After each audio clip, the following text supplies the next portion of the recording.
educational reform. One of the areas in this is the relevance of the curriculum. I see two categories.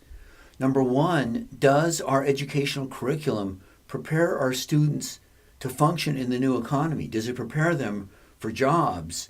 And the second area I consider to be more important, and that is, does it prepare our students to live in our new world? We live in a very complex world, much of which is technology related. Are we giving our students the information they need to function in our new world without fear? Educational language includes the words authentic education. Authentic education. Is our curriculum relevant? Does it give our students the 21st century skills they need to function in the new economy? Does it prepare them to live in our new world without fear? And I think as important, does it prepare our students for a life of continuing learning? Is it project-based, inquiry-based? Is our curriculum good for the new kind of student that we have? Our premise is that organic chemistry should be taught first. Organic chemistry is visual, it's tactile, you can see it and touch it and feel it. The scaffolding from organic chemistry to pollution and diet and health and genetic engineering and energy and global warming, the scaffolding is obvious. The students, we believe, will respond to this quickly and easily. The students will quickly find enthusiasm for it as well. Students that are turned off by standard curriculum in chemistry will no longer, that won't happen anymore. We think that organic chemistry should be taught first. Organic chemistry is the chemistry of carbon. Carbon has its atomic number is 6. It has 6 electrons. There's 2 electrons in the middle that sort of don't count, and then the 4 around the outside are equivalent. And they form equivalent bonds, so that carbon forms bonds, 4 equal bonds in 3 dimensions, which is a tetrahedron. So I think it's a cool word, tetrahedron and tetrahedral. Carbon forms tetrahedral structures. Sometimes you see a 4-sided dice. It's a triangle-looking thing. The same in symmetrical, no matter how you look at it. Carbon forms bonds, especially with either itself, so it forms very strong bonds with itself, or with hydrogen. So for our purposes here, carbon hooks to carbon, and then everything that's left over gets a hydrogen. So they're made out of carbon and hydrogen and are called hydrocarbons. A 4th grader's about, they come in different sizes, but a 4th grader's about this big. They're real cute. They're real open to the world. They worship their teachers for the most part. They're sort of like old school students. They do what they're told and they behave themselves, and you can kind of give them anything you want. They're completely open. The most open group of students there are elementary school kids. Protons, electrons, and neutrons. The protons are positive and in the middle. The electrons are negative and around the outside. And in most atoms, the protons and the electrons are balanced. And put this in front of 8th graders, and they'll just gobble it right up. The simplest organic molecule is methane. Methane is a carbon, just one, and 4 hydrogens. Methane. I think I hang around with educated people. I ask the people I know, what's methane? And they go, methane. I've never had anybody get it right. Methane, isn't that a gas? And then I like this when they say methane. That's the gas that comes out of cows and causes global warming, which is correct. Methane may well be the most important compound in our industrial world. Methane is natural gas. Methane is what fuels our economy on a very large level. Methane is used to heat our houses for many of us and to cook our food for many of us. It's used in power plants sometimes. Methane is flammable. If there's 2 carbons together, then it becomes ethane, and if there's 3, then it's propane. So it's methane, ethane, propane, and then 4 is butane. They're used as fuels. They could be used in other ways, but they're mostly used as fuels. If you want to put a flammable gas in a bottle, like for barbecues, you're going to want to use propane. Methane doesn't want to be a liquid. You can find liquid methane, but you have to go all the way to Jupiter. Methane, you don't really want to put it in a bottle. If you want to put a flammable gas in a bottle, you're going to use propane. Propane is sold by the gallon, and you can put it in, it has to be contained, but you can put it in a bottle. And if you want to put a flammable gas in a little plastic lighter, you use butane. If you look at the butane lighter, you can see the liquid in it. The larger the molecule, the higher the boiling point in chemistry language. So 8th graders the girls are about this big and the boys are about this big. That in 8th grade, they start talking about energy levels. Energy levels are, there's 2 electrons in the first energy level, and then 8 in the second energy level, and 8 in the third energy level. And the atom wants to have a complete energy level. If the 8th grader asks the teacher why this is so, the 8th grade teacher will dodge the question. If the teacher is a college professor, like a big-time college chemistry or physics professor, the college professor will dodge the question. If the student is persistent in college, the college professor will invite the student to leave the classroom. A college professor has a lot of clout, much more than a high school teacher, and the college professor will just ask the student to leave. The college professor's life is chemistry. Chemistry is his life. And people go, why is this? He doesn't want to be bothered with that and doesn't have to be bothered with that and will dismiss the question. So in organic chemistry, fairly quickly the organic chemistry people go to the C1, C2, C3 language. So let's just do that. C1, C2, C3 are methane, ethane, and propane. And then C4 is butane. C5 is pentane, and it's a liquid. So pentane is a liquid. From about C5 to about C12 are gasoline. And then C12 to about C16 are kerosene, diesel fuel, and jet fuel. And then bigger than that become heating oil. And then still bigger than that become lubricating oil and then lubricating grease. And then the really big ones like C100, C1000, there's no limit to how big these guys can get, become asphalt. We don't think about it, but asphalt roads are a petroleum product. They're a little bit flexible. They're not real rigid like cement. Crude oil comes out of the ground as a mixture. They say there's 10,000 different compounds in crude oil. And then the people that know about this have stable jobs. They live comfortable middle-class lifestyles. They're well-respected. They're called petroleum engineers, and they make a lot of money. I think a good project for a student really of any age, but maybe especially in 11th grade or even 12th grade, would be to look into petroleum engineering. What kind of education do you need? What kind of temperament do you need? What sort of lifestyle does it lead to? How much money do you make? Send me an email because I'd be interested in that as well. We all have our own learning style. My learning style is I learn by examples in pretty much no other way. So let's just go straight to an example.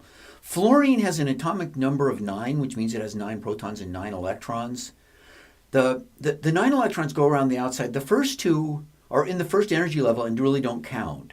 The chemistry is related to the outside energy level. So the outside energy level for fluorine has 7 electrons. Well, kind of the rule is that the energy levels want to be filled or gone. So fluorine wants to take on an extra electron, which will give it a -1 charge. And then sodium on the other side of the periodic table, we'll get to that. Sodium is an atomic number of 11, which means it has 11 protons and 11 electrons. So it's 2, which are a complete energy level, 8, which are a complete energy level. And then there's this one guy left over. Well, sodium wants to lose this 1 electron, which will give it more protons than electrons and will give it a positive charge. So if fluorine and sodium are in water, much of chemistry relates to what happens in water. If sodium and fluorine are in water, The sodium will go to a +1 charge. The fluorine will go to a -1 charge, and the two of them will be perfectly happy together. If the water is taken away, which is easy, just evaporate the water off, then the sodium and the fluoride will find each other, make an ionic bond, this might be on the test, and form sodium fluoride. Sodium fluoride is not a very common salt, but sodium chloride is a very common salt. Chlorine and fluorine have very similar chemistries. So they'll form a salt. I think it's sort of cool. I'm a chemist, but is this authentic education? Is this going to lead to continuing learning? Is this going to prepare the student for future jobs?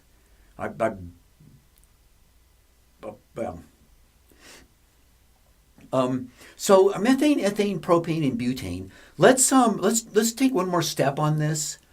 A hydroxyl group, if you take water, you can break it down into hydroxyl and hydronium ions. So hydroxyl is not something weird and unusual. It's sort of like a water kind of thing, has oxygen and hydrogen. If you take methane, ethane, and propane and put a hydroxyl group on them, they turn into methanol, ethanol, and propanol. They turn into alcohols, and alcohols are a liquid. They're really very different. I would say that they're still fuels. That could be the primary use for them, is that they're still fuels. Methanol,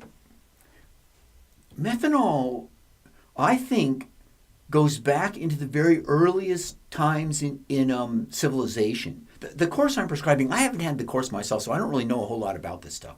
But methanol, it's used as a solvent sometimes. It's not very common, but it's this would be a good project for an 8th grader. Go to Google, find out everything you can about methanol, and give a report to the class, and send me an email because I'm interested in this. And then propanol. Propanol can be made in 2 ways, which is again visual. It can be either on the end or in the middle. And if it's on the end, it doesn't matter which end it's on because they're both the same. And if it's in the middle, there's 2 possibilities, but again, it doesn't matter. So there's 2 possibilities for propanol. And in our world, we always see isopropanol. And if you look around in your kitchen, you'll find some isopropanol. It can be used to remove some kinds of stains. It can be used as an anesthetic. Cross that out. It can be used as an antiseptic, like on your skin or something like that. It's really inexpensive. Why do we always have isopropanol instead of N-propanol? Good project for a kid. Find out why we have isopropanol. I suspect that it has more to do with the manufacturing process than it does with the chemistry of the material, but I'm not sure about that. In my travels as an industrial chemist, we used to use N-propanol as an internal standard. Because for an internal standard, you want something that's never found in nature because it'll mess up your quantities. N-propanol is not found in nature. Again, I don't know why. Good project for a kid. I want to put the emphasis on ethanol, ethyl alcohol. So I asked my friends, ethyl alcohol, they do better than methane, but they don't really get it right. Ethyl alcohol is the alcohol that is produced by yeast with the fermentation of sugar. So ethanol, 7% ethanol, that's ethanol. 2 carbons and a hydroxyl group on it. And human beings in yeast and ethanol go back into the earliest times of humanity before civilization. I think it goes back to the very earliest times. And I think there's an argument that ethyl alcohol, is part of our natural world. Ethanol is toxic, so depending on how you look at it. So this is a gray area. But anyway, it's very much part of our world. I want to take a quick look at ethanol as fuel. The recent changes in the energy equation in the United States is that we grow corn, gently digest the corn to sugar, and then ferment the sugar to ethanol, exactly the same as fermentation for beverages, and then distill the ethanol and use it as fuel. They say that 40% of corn grown in America is used for fuel. Oxygenated fuel is ethyl alcohol. I believe that your car, if you put pure ethanol in the gas tank, I think it would run. I know it would run with modifications, but I think it would run just the way it is. Good project for a kid. Find out if your car will run on pure ethanol.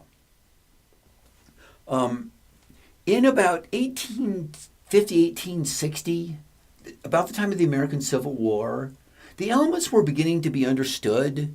They were their atomic numbers were pretty well understood. Their molecular masses were pretty well understood. Their behavior was pretty well understood.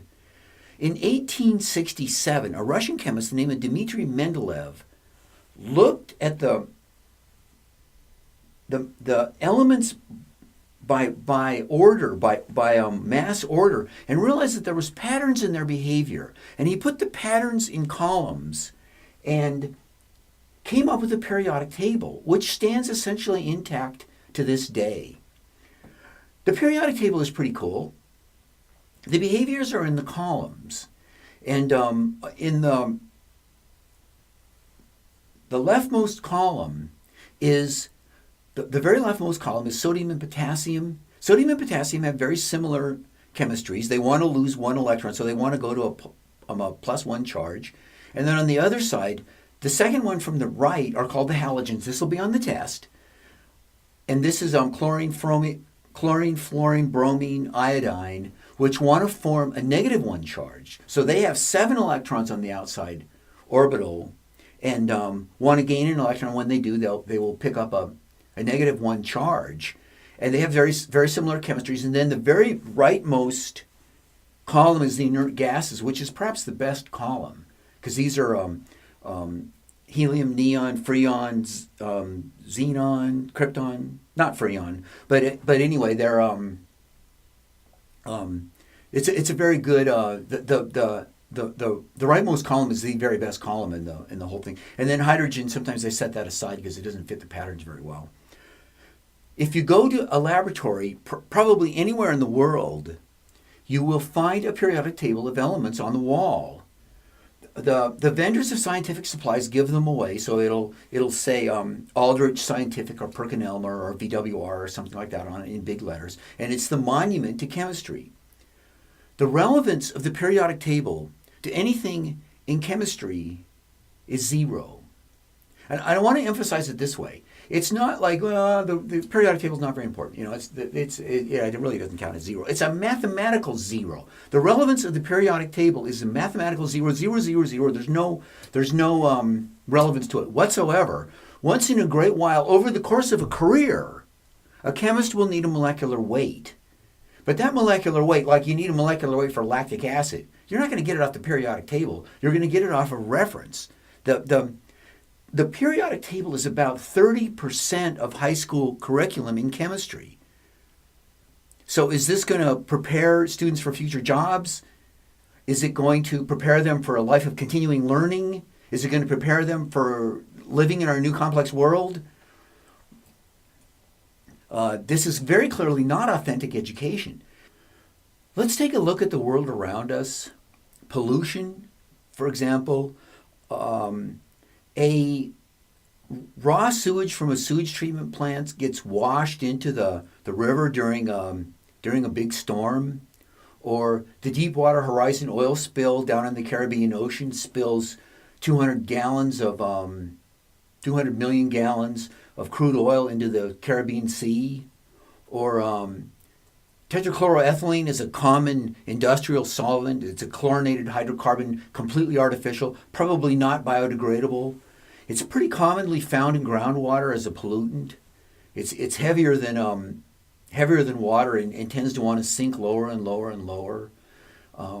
Pretty common pollutant.